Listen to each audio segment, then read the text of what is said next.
یو زمانہ کې کله چې قوم د الله نه باغیان شي نو الله په عذاب را لېږي، خو عامه خبره ده. نو یو زمانہ کې د بیت المقدس خلق هغې بغاوت کړی و، د الله نه لرې شوي و، فسق و فجور او غلا او ډاکې او ناروا او بربنډتوب دا زیات شوی و. نو بیا په الله یو بادشاه راولېږه، بخت نصر ورته وایي، ډېر جابر بادشاه، هغه پې حمله وکړه. او چې حمله پې وکړه نو چې څومره ځوانان وو د مسلمانانو هغه ټول مړه کړل د سیل میں، او چې کوم بوډاګان وو یا ماشومان وو یا ښځې وې هغې ټولې بوتلې سې جیل کې واچول، چا باندې خپل خدمتونه کول، مړیان یې جوړ کړل، پچې پټي کرل، پچې ځمکې یې سنبالولې، په چا باندې خپل کار او بیګار کو. او چې کم کلی و د بیت المقدس مکمل هغه آبادۍ یې لوټې لوټې کړئ، ټول چتونه پرېوتل، دیوالونه یې وغورځول. هغه یو ډېر جابر او ډېر ظالم بادشاه او دا یو الله سزا ورکوي نو هر وخت کې کلی تباه کو دی ټول بوتلل، او چې څه وس رسېده بس وجلې. او بیا په زرګونو خلک ماشومان او بوډاګان او ښځې دی بوتلل او په جیلونو کې واچول او غلامان او مریان یې کړل. په دې کسانو کې چې دا کم د بوتلل ځان سره، نو په دې کې یو کس و چې د هغه نه وروسته رب العالمین پیغمبر جوړ کړ، حضرت عزیر علیه السلام، یو پکې دی هم. بیا وروسته پرېښودل، خوش یې کړل، اجازت یې وله ورکړه د جیلونو نه دا ټول وباسئ، خو یره ګورې یو شرط به چې کم کسان جیل کې دي دا به مونږ خوشي کو، خو زمونږ خدمت پکوي، ښځې به زمونږ وینځي وي، او سړي چې دا کم هلکان ځوانان شو دا به زمونږ غلاماني، زمونږ خدمت به کوي، مونږ له پټو کې کار به کوي، مونږ له څاروي به سره نوکران او چاکران به مي. واقعي د بادشاه زور و، دا مجبور و. دا حضرت عزیر علیہ السلام یو ځل د وادم کړی دی، بچی هم شوی دی، دی یو ځل په یو خر باندې سور دی، خپله کونټه یې ورسره ده،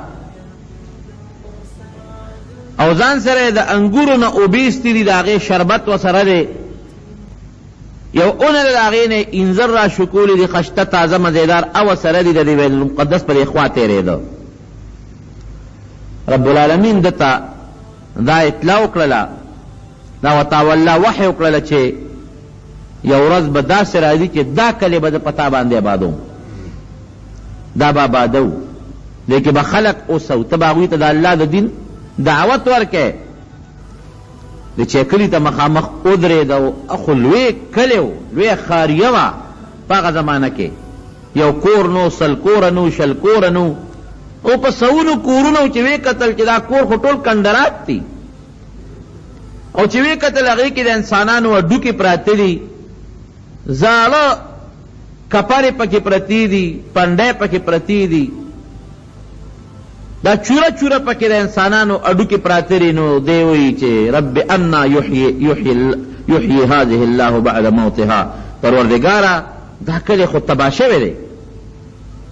اوس دا آبادی چې کېږي انسان به راځي، دا انسانان دا آبادي خو اسانه خبره ده، خو پروردګاره دا کلی به څنګه آبادېږي، دې له به خلک د کمې راځي، او دا آبادي او چتونه به څنګه آبادېږي، او چې د انسانانو د کپرو ته او د پنډو ته د هغې د جوسې ته وکتل، نو دا سوچ راغی پړه کې چې دا خلک به الله څنګه جمدي کېږي، کلی خو په خلقو آبادي، الله دا خلق به هم ته قیامت پر ورځ جمدي کوي، څنګه چې دا کلی په خلقو آباد دی، او دا کلی به ته آبادی، نور خلق به راولي، پروردګاره چې دا کم لري دا خو به هم ته د قیامت په یوه ورځ را جمدي کوي، دا بوسیده ډوکي دا به څنګه جمدي کېږي. شک یې نو د الله په قدرت کې، شک یې نو، اسې تعجب یې وکړه، تعجب نه وایي انا یحیی الله هذه بعد یحیی هذه الله بعد موتها، پروردګاره دا خلق به د قیامت پر ورځ ته ځان ته ودرې، لکه دام ستا قدرت چې دلته به نور خلق راولي دا کلي به په عباد کې چې دا کمړي دا خو هم د قیامت پر ځان ته ودرې دا به څنګه هم کېږي رستا خو ډېر لوی قدرت دی او ډېر لوی تعجب یې وکړ د شک خبره نه ده. حضرت ابراهیم علیه السلام هم یو موقع کې داسې ویلي. ابراهیم علیه السلام هم الله ته ویلو چې رب ارنی کیف تحیی الموتی. دا لکه یو سوچ راشي لکه یو سړی وي او د هغه مخکې د مکې مکرمې ذکر کېږي دته پته ده چې مکه مکرمه شته دی یو خشته ښار دی بیت الله دی پکې د نبي علیه السلام د پیدایش کلی دی لکه یې وسوسه راچي یاره الله چې دا کلی به څنګه وي دا به زه دا چې شته که نشته یاره نو دا نه وایي چې د شک نه په دې کلي کې چې دا کلی نشته دا یو تعجب له راشي چې یاره افسوس دا دی که دا ما ولیدې یاره که ما ولیدې لکه تمنا ورمان راشي نو چې یو شی چا نی لیدلی نو جدا یقیني او چې کله وویني نو هغه بیا هغه یقین هغه خپل محکموالي ته زمونږ طالبانو ته حق الیقین او عین الیقین دغه مراتب وایي هغې ته بیا د هغه علم ورسېږي. نو ابراهیم علیه السلام هم وایي رب ارینی کیف تحیی الموتی پروردګاره ته لږ ما ته وښایه دا مړي به څنګه جمدي کې شک مې نشته. قال اولم تؤمن ولې ستا په دې یقین نشته الله ورته وایي د مړو په جمدي کولو د یقین نشته څه الله ورته وایي بلا ولې نه الله خو پیغمبر یم د پیغمبر یقین خو د قوم نه ډېر مضبوطي بلا ولې نه الله یقین خو مې شته ولکن لیطمئن قلبي که په سترګو مې ولیدل نو یو پوټی به مې د زړه اطمینان نورم زیات شي په سترګو خو راته الله خو یقین خو د ما شته. الله ورته فرمایي قال فخذ اربعه من الطير څلور مارغان ځان سره واله فصرهن الیک څلور مارغان واخله کم چې ستا خوښي ځان سره عادي که بلد که لکه خلک کمتره ساتي خارو ساتي او چې اواز ورته وکړي نو راشي ولا لاسونه ورته وپړقوي ولا راشي او بیا دا څلور واړه مارغان ذبحه کا حلالې کا او دا وزرې او بڼې او غوښې او وینې ټول قیمه کا یو ځای او بیا چې ستا په دې علاقه کې څومره د عراق په علاقه کې غرونه دي لږه لږه قیمه راواله او د یو غر په سر باندې کېده تا ته ښیمه چې د جمدي کول کولی شم که نه شم کولی. ثم اجعل على كل جبل منهن جزءا لږه لږ راواله او په یو غر باندې پوټې پوټې قیمه کېده. ثم ادعوهن یأتینک سعیا بیا خو ته اواز وکړه پته به ولګي چې جمدي کېږي که نه. ابراهیم علیه السلام هغه مارغان راونیول څلور سرونه یې ترې پرې کړل ذبح یې کړل او بیا هغه سرونه او د هغې اندامونه او بڼې او وزرې ټولې په ټوکیا وټکول په چاړې واړه کړل قیمه یې جوړه کړه هر څه ګډ کړل سرمن او کولمې او وینې ورڅه او د الله حکم و لږ یو څه په یو غر باندې څه په بل غر څه په بل غر څه په بل غر څه په بل غر هغه یې کېښودل سرونه یې ځان سره دقسې ونیول سرونه ځان سره ونیسه ښه سرونه کېده سرونه یې ځان سره څلور واړه کېښودل او زه اواز ورته وکړه اواز یې وکړ دې مرغۍ له دې خپل وجود راشي دې له دې راشي دې له دې راشي یو قطره به د یو غر نه راتله بله به د بل غر نه راتله بله به د بل غر نه راتله د هر یو مرغۍ خپلې قطرې راتلې او خپل سر پورې او پیوس کېدلې څلور واړه مرغۍ واپس جوړې شوې سا پکې راله خپل اوازونه یې وکړل. اوس کولی شم که نه شم کولی بېشک الله قادر مطلق بادشاه دی که مونږ خو اوس خو زمونږ دا شکل شته زه اکثر دا خبره طالبانو ته کوم ویم د نیست نه مونږ د نشوالي نه الله مونږ راوستو نم شکلو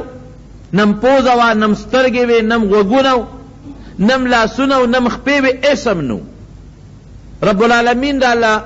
نوی یو شکل راکه او د هغې نه مونږ پیدا کړو او د داسې څیز نه رب العالمین مونږ پیدا کړو چې هغه هم د انسان په وهم او په ګمان او په خیال کې هم نه تېرېږي. کټ چې سړی جوړوي د لرګي نه جوړوي نو تر اخره پورې لرګي پکې وي کټ دی د لرګي نو لرګي ورته وایي کیروان کې نو همغه لرګي ته واپس جوړېږي. جومات که سړی جوړوي دیوال جوړوي د خښتو نه او سیمنټو نه جوړوي نو که ته په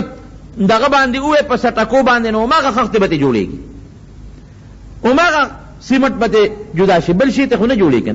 انسان چې د کوم شي نه جوړ دی که د انسان ته دړې وړی کړي همغه شی ته واپس جوړېدی شي نه. الله داسې څیز نه انسان جوړ که تا ته ښایي اوس که غوښې راغشتې وې هډوکي راغشتې وې ویښتې راغشتې وې لکه مونږ چې کټ جوړو او د هغې نه انسان جوړ شوی وې نو بیا به یو دغه و چې خو دا څیزونه یو ځای کړل د کټ څلور بازوګانو څلور خپې ټکې وال دا هډوکې غوښې را یو ځای کړو جوړ شوتې نه الله داسې هم نه دی کړی انسان یې داسې نه دی جوړ کړی یو داسې سید نه رب العالمین انسان پیدا کړ چې د انسان عقل ورته حیران دی چې پروردګاره چېته انسان ته ګورو چېته هغه اصل ته یې ګورو چېته د دې ښکلي وجود ته ګورو د دې خشتاب سرمن ته ګوره د هډوکو ته یې ګوره ګرځېدو ته یې ګوره د طاقت ته یې ګوره د لیدو ته یې ګوره د علم ته یې ګوره د پوهې ته یې ګوره نو دا بغیر د الله د قدرت نه بل څه کولی شي نشي کولی اسم نو انسان او الله پیدا کړ نو چې کله یې مړ کي نو هډوکې خو یې شته که نه صرف سرمن ورغوستول دي شکل خو معلوم دی که نه دا خو داسې نه لکه جامه چې ورته اغوندې نو کم ذات چې د سر نه نوي انسان پیدا کولی چې ولې هغه جامه نشي اغوستول د غوښې او د وینې او د سرمن او په دې قادر دی چې دا څه کولی شي رب العالمین خو انکار به هغه څوک کوي چې د الله قدرت نه مني بس او چې څوک د الله قدرت مني هغه به انکار نه کوي هغه به مني دا هر څه مونږ چې خپل ځان ته وګورو فی انفسکم افلا تبصرون الله وایي ته خپل ذات ته وګوره که نه د خپل شکل ته او د خپل ذات ته وګوره ستا د الله قدرت باندې نظر نشته ټوټې غوندې مونږه ژبه ړقو لږه غوندې ژبه غاښونو سره ړقو معمولي شان ژبه څومره تیز اواز ترې خېږي لوی څټک که ته دلته کې د دیوال نه راوبری که نه دومره اواز نه کوي لکه دا پوټې غوندې ژبه چې د غاښونو نه راوبری څونه اواز کوي او که څټک د دیوال نه راوبرو نو یا به څټک ماته یا به دیوال دړې وړی کې او ژبه ټولو د غاښونو لذي راځي نه به ژبه خوږ شو نه پرې د غاښ کمې راغی او اواز یې کم ځای ته رسېږي صرف شونډې یو بل سره جنګېږي صرف غاښونه یو بل سره جنګېږي ژبه غاښونو سره جنګېږي او دننه نه پې هوا را روانه ده او اواز بې لوډ سپیکره د انسان کم ځای ته رسېږي دا زور سره لاس ته را براوه که نه دونه اواز نه کوي لکه دغه پوټې سرمن چې د غاښ سره جنګېږي او رب العالمین ته کم اواز وباسي نو کم قدرت به د الله را مخکې کې خو آخر فیصله مونږ په دې کوو چې بېشک رب العالمین ډېر لوی قادر مطلق ذات دی هر څه چې کوي رب العالمین په هر وخت کې کولی شي او چاته هم رب العالمین په خپل قدرت او طاقت کې حاجت نه لري ټول وایه بېشک الحمدلله نو دغه رنګې دی ودرېده انا یحیي هذه الله بعد موتها پروردګاره دا به څنګه چل کېږي دا خو د قیامت پر ورځ شک نشته فاماته الله 100 عام وی ښه اوس په تا ته هر څه وښایو بس الله پې خوب راوست هم په دغه ځای کې خر نکو شو خر یې وتړه چې کوم اوبه یې ورسره د انګورو شربت هغه یې لوښي کې کېښود چې کوم انځر دي هغه یې کېښودل څادر یې پې واچو یو خوب راغی لس شل منټه کوده شم نو بیا به راپاسم ځم به سوري لاندې ښه مزېدار دی یو اونۍ یا د یو سوري لاندې پرېوت چې پرېوت خوب پې راغی په خوب کې د پروردګار ساه وویستله ساه ترې ووته چې ساه ترې ووتله الله فرمایي 100 کاله مې ته ساه ایستې وه فاماته الله 100 عام 100 کاله ته ساه لاړه خلک ورپسې ګرځي عزیر څه شو عزیر مور ورپسې ګرځي رونه ورپسې ګرځي د کور خاوندان ورپسې ګرځي پروردگار د بل قدرت ښکاره کول کوي یو قدرت پیدا شو چې په خوب کې د سه ویستا بل دا چې د خلکو د نظر نه پناه که خلک په لاره دي چاته نه ښکاري نه د خلکو آواز اوري نه پې خلک پوهېږي هغه خر هم خدای مړ که د هغه نه هم سه ووته هم په هغه ځای پرېوت هغه موده شو ساته الله وویستله د ده نه هم الله سه وویستله په لاره خلک تېرېږي را تېرېږي د خلکو د نظر نه هم رب العالمین محفوظ کړی هېڅ چاته هم پته نه لګي چې څه شو ریخه بیغمه او ده دی هغه چې کوم د ده د زمانې خلکو کم از کم 100 کاله کې به څومره خلک مري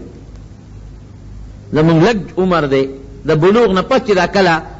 دا بالغ شوي د هغې نه پس ګورو دغه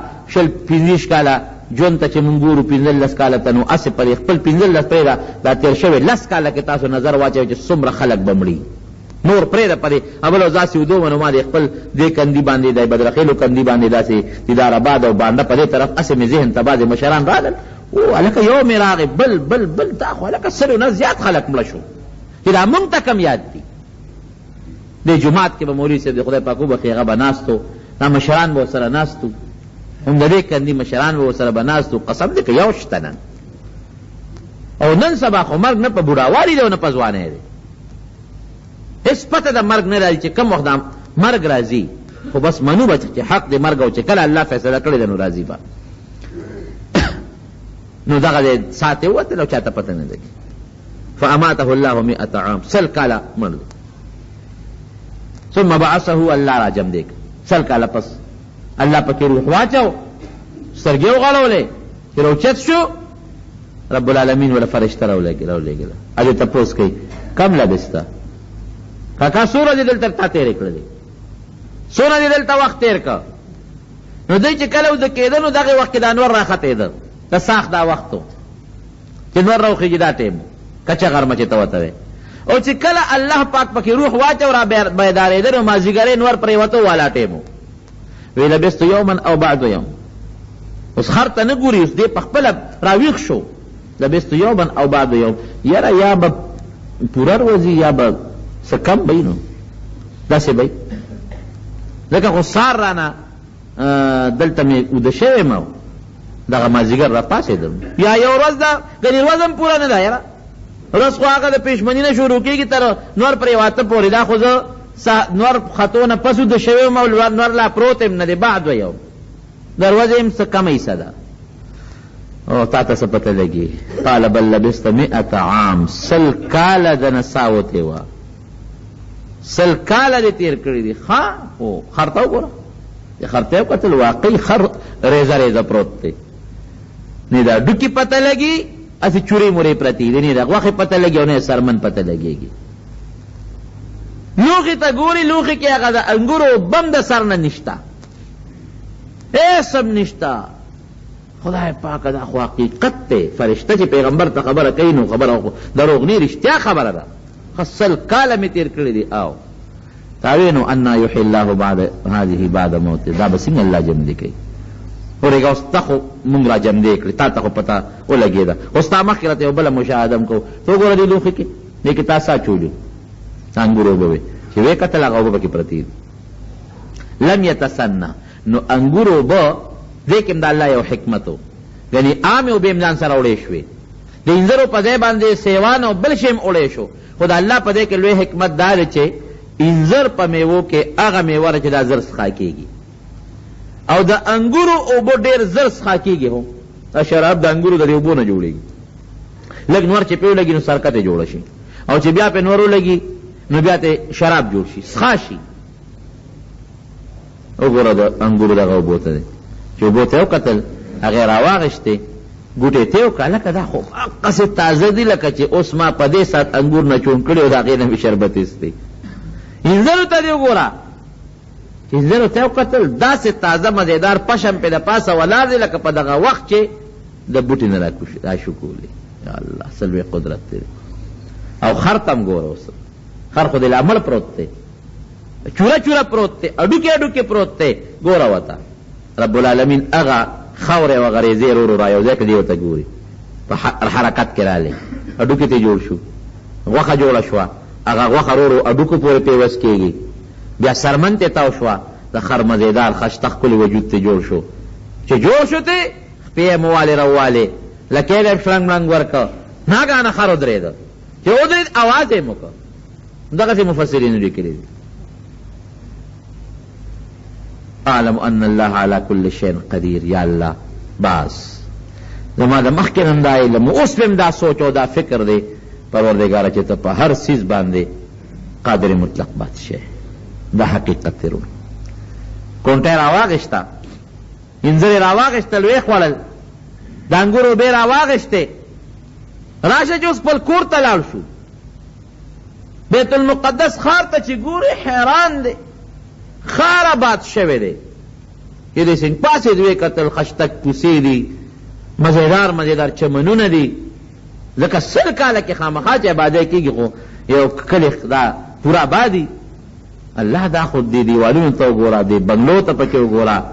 دې لارو ته وګوره، لښتو ته وګوره، دې خلکو ته وګوره، ټول هر څه ورته بدل بدل ښکاري، نقشه ورته ټوله بدله ښکاري. کلی روان ویجاړو کندراتو، هغه ښه مزېدار ښکلی آباد دی.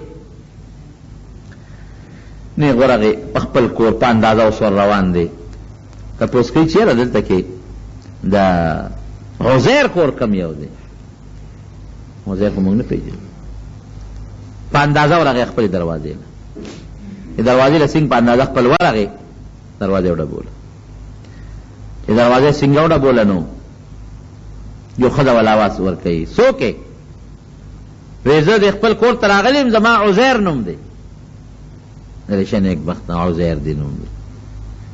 اوس هغه ښځه په سترګو لنده ده بوډۍ ناسته ده روزې په دې مخ را ځوړندې دي د دوه کم شپږو شلو کالو عمر کې دا ښځه دوه کم یعنی 18 د پاسه 100 کاله عمر یې 118 روزې په دې سترګو راویزان دي او نظر یې نه لګي وی زه عزیر یم که نه وی ګور ټوقې مه کوه د خدای نیکبخته 100 کالو شو چې عزیر زمونږ نه رک شوی دی ابا خدای خبر چې کوم ځای به مړي پته یې نه لګي 100 کالو شو سره د خر نه تللی دی او غیب دی خدای خبر چا وجلی دی او که په خپله مړ دی هغه پته نه لګي وی ته اجازت راکړه دې کور ته در ننوځم راننوځه خو کور کې خو یو ځای یم کور کې نور څوک نارینه شته نه دې وخت کې نشته یو رکوټ لک یو نارینه شته او هغه بار تللی دی 100 کالو دی 100 کالو یو لک شته څوک دی د عزیر زوی دی که نه وی زه عزیر یم کاکا ته څنګه عزیر یې او ناشنا خبره ده چې یو 100 کاله پس یو سړی کور ته راشي هغه دې د 15 کالو هلک ښکاري ځکه دې خو مغه شکل کې الله را پازو چې په کوم شکل کې وده شوی و که نه ویختې تور دی نظر یې برابر دی شکل یې همغه دی لکه 15 شپږ 40 کالو هلک چې همغسې دی او دا چې کومه زنانه وه دا د دوی وینځه وه چې کوم وخت کې دا عزیر علیه السلام ته نو دا د 13 کالو وه دا د دوی وینځه ده دا ورته خپله پوره قصه کړې ده چې قصه کړه په جړا شوې ده ورته وی زه نه منم عقل مې نه وي ګوره زه الله پیغمبر یم او سوچ وکړه عقل برې دا خبرې وایي دا د الله خبرې دي زه الله وجلی یم او زه بیا الله را جمع دی کړی وی ښه نو د عزیر یو نښه وه اوس هغه ښځه د هغې مغه قسمت بیدار دی اوس د هغه یو نښه وه چې هغه به څه دعا وکړه نو رب العالمین به دعا قبلوله نو ځکه نه تم دعا وکړه چې د ما دا سترګې خدای پاک جوړې کړي نو پته به دې ولګي چې ته عزیر یې او که ته نه که زما سترګې خدای جوړې کړې ستا په دعا نو بس بېشک ته به عزیر یې او که زما سترګې خدای پاک جوړې نه کړې نو به بیا ته رښتیا نه وې دروغ رب العالمین ته سوال وکړو پروردګار ستا په قدرت چې دا په کم قدرت ته الله زه مړ کړم او په کم قدرت ته پروردګار له جمع دی کړم سوال هم ګورې یو طریقه مونږ خلق خو د سوال په طریقه نه پوهېږو خو چې مونځ وکړو لاس به اوچت کړو ما وبخښه زما مور وبخښې او ګردانم الف در او بې درباز اوت کړی دی نه په اول پیښو نه په آخر پیښو لاسونه په مخ راکاږو د سوال خپله طریقه ده هر کله چې دعا کوئ د پروردګار په دربار کې لاول به الله حمد وایه الحمدلله رب العالمین د الله حمد صفت وکړه بیا په نبی علیہ السلام درود شریف ووایه د هغې نه پاس د زړه په اخلاص دعا وغواړه دعا هم داسې نه ان الله لا یقبل من قلب غافل لاهن چې زړه غافل وي او سوچ تې نه نو د بې سوچه سړي او چړې غافل وي د هغه دعا نه قبلېږي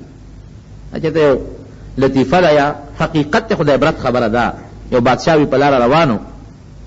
یو سړي سوال کو په سترګو ړوند و په دواړو سترګو ړوند و سړي به چغې والې یا الله سترګې یا الله سترګې یا الله سترګې نو د هغه مطلب دا نو چې خدای نه سترګې غوښتې د هغه مطلب دا و چې خلک راته وګوري چې دې خو ړوند دی نو پیسې به راکړي راله په فوټپات ولاړ دی لاس یې خلکو ته نیولې دی یا الله سترګې نو د هغه مطلب دا و چې زما دې سترګو ته خلک وګوري دا خو ړوند دی نو پیسې به راکړي نو بادشاه په لاره روان و چې د اواز پرې ولګېد نو هغه وزیرانو ته ودرېږې ړونده څه غواړئ وی سترګې غواړم وی ښځه واپس راځم زه د دې ښار باچا یم او پولیس ته یې پرې ودرېږې او که راده سترګې نه وي نو سرمن درنه وباسم څونه موده وشوه چې ته سترګې غواړې ما خو دغه کال یو نیم یا شپږ میاشتې دلته کې لګیا یم د خدای نه سوال کوم خو اوس پورې تعالی خدای سترګې در نه کړې خو چې زه راځم او ستا سترګې نه وي چې سرمن دې وباسم خدای اوس وزیران هم حیران چې بادشاه دا سترګې د ده په وس کې دي دا که د چا په وس کې وې نو خلک بړاندو واقعي ګورې سترګې هم د الله لوی نعمت دی بشر جان سترګې نشته که نه خو دا یو حدیث هم د نبي علیه السلام مبارک دی ښه چې کم سړی په سترګو ړوند دی او ده په دې ړوندوالي صبر وکړه پروردګار به د دغې سترګو د ړوندوالي د صبر په برکت دله جنت ورکړي دا نبی علیہ السلام فرمائی صریح حدیث دا پیغمبر علیہ السلام. او من سره لکه قندار حافظ صاحب واغم نابینو نو موت قندار حافظ ستا په سار باندې دا غم سترګې نه وین ستا په سار باندې هغه ویره مولوی صاحب او ارمان مې پړو مې هغه سره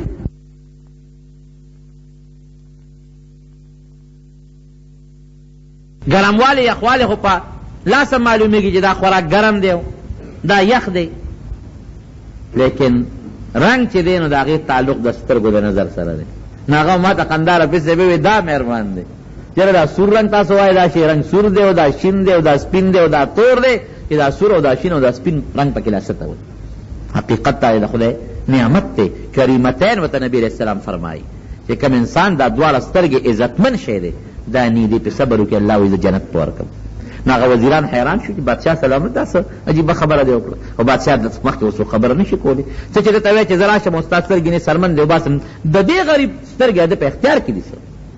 چې هغه نه که خو خلک هم حیران چې بادشاه په لاره راته چې راورسېد ړوند ته الله سترګې ورکړي ړوند په سترګو جوړ شوی دی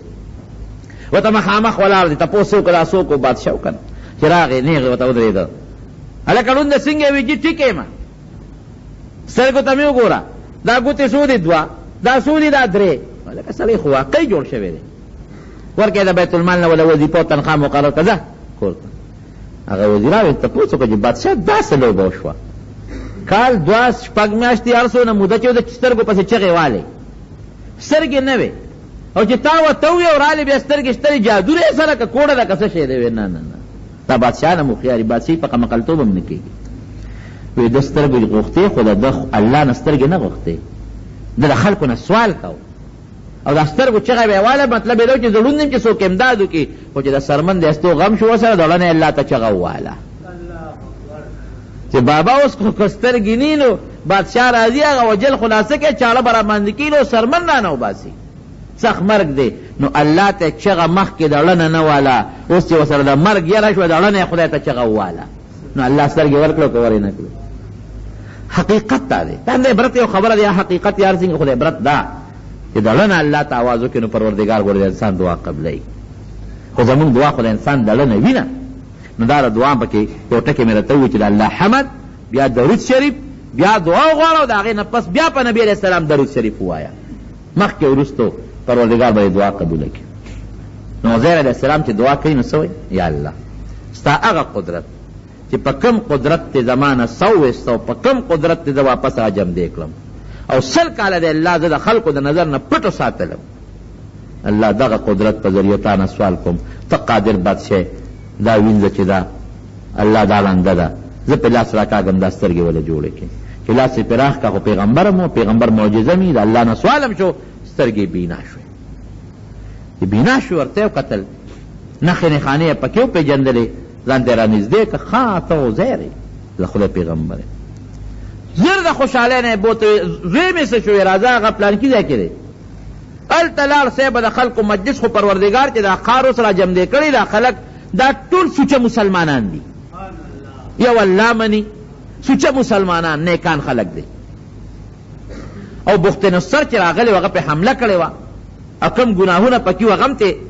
خدای پاک لر کړي دي چې څنګه ورغلی دی هغلته کې بوډۍ وایي چې دا دغه دی عزیر دی خلکو خو قصې اورېدلې وایي چې دا قرنګي و پیغمبر و زمونږ و په لاره باندې تو چېرته روک شوی دی او پته یې نه لګي خلکو ته خو هغه واقعات معلوم و چې څنګه ورغلی دی نو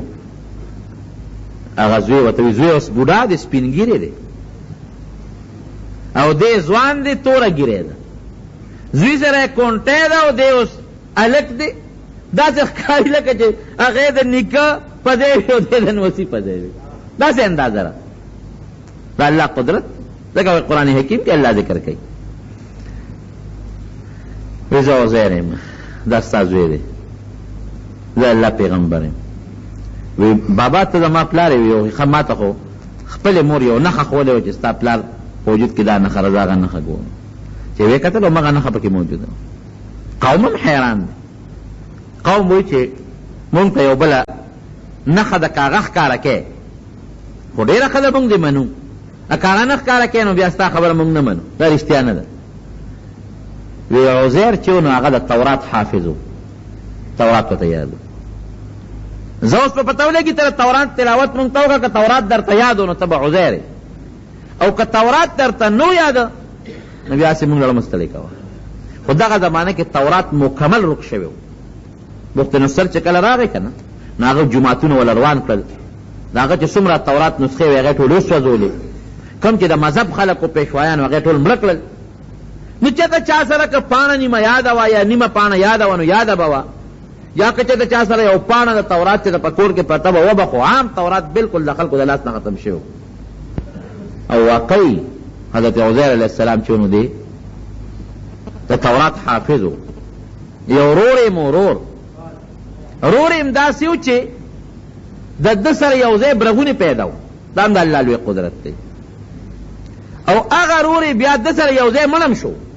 په یو ورځ دواړه پیدا شوي، د هغه نوم عزیز و، او په یو ورځ دواړه مړه شو. نو ده بالکل ما د تورات یاد دی. وی خلیره خله مونږ ته د تورات تلاوت وکړه، اول نه اخره پورې تورات مکمل تلاوت یې وکړو. هغې نه پس ټول خلک پرې یو ځای شو، خلکو په ایمان راوړي چې زموږ پیغمبر یې، مونږ تا منو. نښې نښانې چې کومې زړې وې هغې خلکو ته ووایي، خلکو کې خپل ژوند تېراو، خلکو یې قدر او عزت شروع کړه ځکه پیغمبر دی.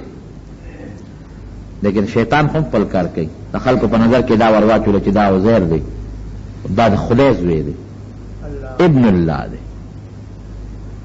ورو د خلکو محبت مینه ورسره پیدا شوه، محبت او مینه پیدا شوه. هغه محبت او مینه دې حد ته شیطانو ته په ذهن کې دا واچوله چې ګوره موسی علیه السلام خو تورات راوړی خو په تختو لیکلی شوی، د لرګي په تختو. چې موسی علیه السلام کم تورات راوړی د لرګي په تختو لیکلی شوی، او ده چې کم تورات مونږ له راوړو نو دا همغه تورات دی، خو د ده په اړه لیکلی شوی دی. معلومیږي دا چې دله تورات کم ځای زده کړ، دی د الله نه زده کړ. الله را د پلار دی عیاذا بالله دی زوی. قرآن حکیم کې الله فرمایي که نه وقالت اليهود عزیر ابن الله وقالت النصارى المسیح ابن الله. عیسایان وایي چې عیسی علیه السلام د خدای زوی دی، یهودیان وایي عزیر علیه السلام د خدای زوی دی. دا یو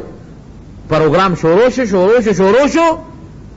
هغه یهودیانو کې دغه عقیده چلیدله، بیا وروستو زیاته شوه. بیا خو وروسته دی مړ شو، هغه ورور دی یو ورځ باندې مړ شو. حضرت عمر فاروق رضی الله عنه نه یو عیسائی بادشاہ د 3 سوالونو تپوس کړو، د 3 سوالونو. یو سوال نه دا کوم چې هغه ځمکه راته وښایه چې په زندګۍ کې یو ساعت نور لیدی دی او بیا د نور نه غیبه شوې ده او تر ننه پورې هغې بیا نور په سترګو نه لیده، یو راته هغه ځمکه وښایه. دا عیسائی بادشاہ د حضرت عمر فاروق نه تپوس کوي رضی الله عنه. دویم راته هغه قبر وښایه چې هغه قبر منډې والے چې کوم پکې مړی پروت و هغه مړی منډې والے، او بیا هغه مړی د قبر نه سالم راووته. دریم راته ده ووایه چې 2 ورونه دي، دا مفتی شفیع صاحب هم لیکلي معرف القرآن چې 2 ورونه دي په یو ورځ پیدا دي او دواړه په یو ورځ مړه دي، یو 100 کاله مشر دی او بل 100 کاله کشر دی. دا دې 3 سوالونو جواب را راکړه. نو حضرت عمر فاروق رضی الله عنه هغه خط حضرت ابن عباس ته ولېږه. ابن عباس رضی الله عنه په عمر کې کشر و، رکوټ و، خو پیغمبر علیه السلام ته دعا کړې و اللهم علمه الکتاب والحکمه، الله قرآن ورته وښایه او د قرآن علم ورته وښایه. دا ورته نبي علیه السلام دعا کړې وه. نو د هغې دعا په وجه به حضرت عمر فاروق رضی الله عنه ابن عباس ځان سره خپل مجلس کې کېناو. ابن عباس رضی الله عنه ته یې خط ولېږه چې دا خو عیسائی بادشاه دا 3 تپوسونه کړي دي او د دې جواب غواړي، زما په ذهن کې خو دا جواب نشته. ابن عباس وایي ما سره جواب شته. وایي دا کومه ځمکه چې دې یادوي چې په زندګۍ کې صرف یو ځل یې نور لیدی دی او بیا نه مخکې لیدی نه وروستو لیدی دی، دا هغه بحر قلزم دی چې کوم وخت کې موسی علیه السلام پې تېرېده او فرعون ورپسې و او الله ذوالجلال پکې 12 لارې جوړې کړې، 12 لارې پکې جوړې شوې. نو اقل لږ ساعت پې نور لګېدلی دی، د هغې نه مخکې هم پې اوبه بیدي، اوس هم پې د پاسه اوبه بیږي. ځمکه خو دغه ده. یادوي چې کوم قبر یادوي چې مړی پکې دی او قبر هم منډې وي او مړی پکې منډې وي او بیا تې مړی روغ روغ. دا د یونس علیه السلام چې د کب په ګیره کې دا کب ول الله قبر کا یونس علیہ السلام پکې لکه د مړي پروت دی او هغه په دریاب کې چکر لګي یو خوا بل خوا منډې تړلی وای مړی پکې دی او بیا کب الټی وکړه یونس علیہ السلام یې دریاب په غاړه باندې راوغورځو او دا دې چې وایي چې دوه ورونه دي په یو ورځ پیدا دی او په یو ورځ مړه دي یو 100 کاله مشر دی بل 100 کاله کشر دی دا عزیر علیہ السلام او دا غرور دی عزیز